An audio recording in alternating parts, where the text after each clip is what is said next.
வணக்கம், நான் Hema Subramanian. Welcome to home cooking Tamil.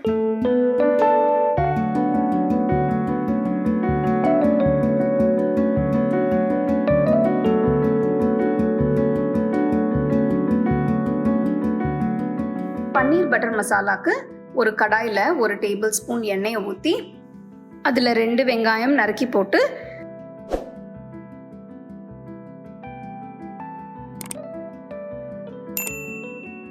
ரெண்டு நிமிஷம் கழிச்சு 10 காஞ்ச மிளகாய் அதில் போட்டு வதக்கணும்.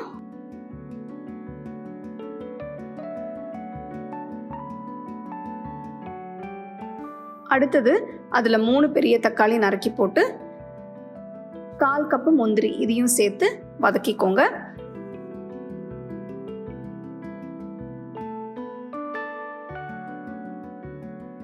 ஒரு டீஸ்பூன் உப்பு போட்டு இன்னொரு 5 நிமிஷம் நல்லா வதக்கணும்.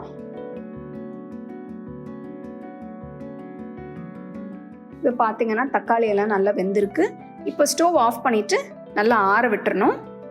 தக்காளி வெங்காயம் மசாலா ஆறின பிறகு மிக்ஸி ஜாரில் மாற்றிட்டு நல்லா மையாக அரைச்சிக்கோங்க.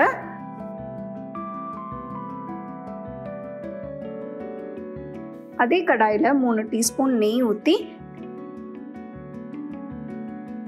இதில் 2 டீஸ்பூன் காஷ்மீரி மிளகாய் தூள் இதையும் சேர்த்து நல்லா மிக்ஸ் பண்ணிக்கோங்க. ஃப்ளேம் லோவில் வச்சு செஞ்சிங்கன்னா மிளகாத்தூள் கருகாமல் இருக்கும். அடுத்தது இதில் அரைச்சி வச்ச மசாலாவை போட்டு நல்லா மிக்ஸ் பண்ணணும். மிக்ஸி ஜாரில் கொஞ்சம் தண்ணி ஊற்றி அந்த ஒட்டி இருக்கிற மசாலாலாம் எடுத்து ஊற்றிடலாம்.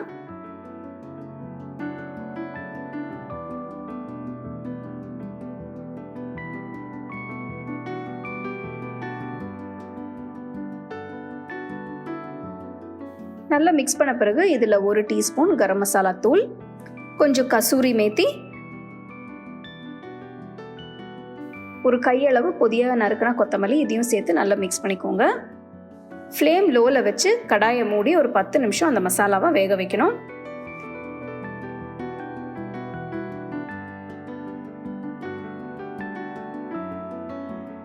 அடுத்தது ஒரு மிக்சர் ஜாரில் 50 கிராம் ஸ்வீட் இல்லாத கோவா,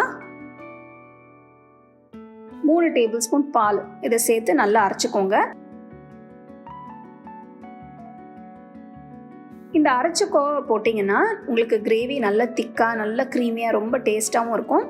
கோவா கிடைக்கலைன்னா நீங்கள் கொஞ்சம் கண்டென்ஸ்ட் மில்க் யூஸ் பண்ணிக்கலாம். இல்லைன்னா கொஞ்சம் சர்க்கரை கூட நீங்கள் கொஞ்சம் பாலில் மிக்ஸ் பண்ணி ஊற்றிக்கலாம். அடுத்தது இதில் 2 டேபிள் ஸ்பூன் ஃப்ரெஷ் க்ரீம் போட்டு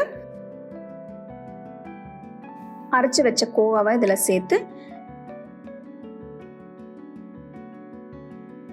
1 டீஸ்பூன் சர்க்கரையும் சேர்த்து நல்லா மிக்ஸ் பண்ணணும். கோவா ஸ்வீட் இல்லாதனால நான் சர்க்கரை சேர்த்துருக்கேன். உங்களுக்கு கோவா கொஞ்சம் ஸ்வீட்டாக இருந்ததுன்னா நீங்கள் சர்க்கரை சேர்க்க தேவையில்லை. ஸோ இது நம்மளுக்கு ஒரு லைட் ஸ்வீட்னஸ் கொடுக்கறதுக்காக தான் இந்த சர்க்கரையை சேர்க்குறோம்.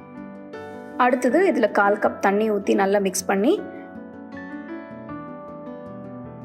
1 டீஸ்பூன் உப்பு சேர்த்து நல்லா மிக்ஸ் பண்ணிக்கோங்க.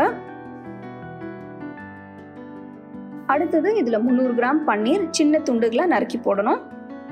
பன்னீர் போட்ட பிறகு கடாயை மூடி ஃப்ளேம் லோவில் வச்சு ஒரு 10 நிமிஷம் வேக வைக்கணும். 10 நிமிஷம் கழித்து பார்த்தீங்கன்னா பன்னீர் பட்டர் மசாலா தயாராக இருக்குது. ரொம்பவே சூப்பராக ரொம்ப அருமையாக இருக்குது.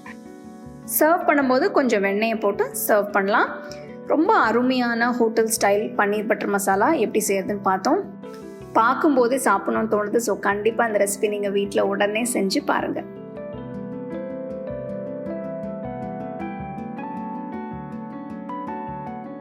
சூப்பரான பன்னீர் பட்டர் மசாலா எப்படி செய்யறதுன்னு பார்த்தோம். பார்க்கும்போதே உடனே செஞ்சு சாப்பிடணும் போல இருக்கு இல்லைங்களா? இது நீங்கள் ரோட்டி, நான், சப்பாத்தி இல்லைன்னா ஜீரா ரைஸ் இது எல்லாத்துக்குமே தொட்டு சாப்பிடலாம். ஸோ கண்டிப்பாக அந்த ரெசிபியை நீங்கள் வீட்டில் செஞ்சு பாருங்கள். You can get a copy of our first edition of the home cooking book on 21 frames.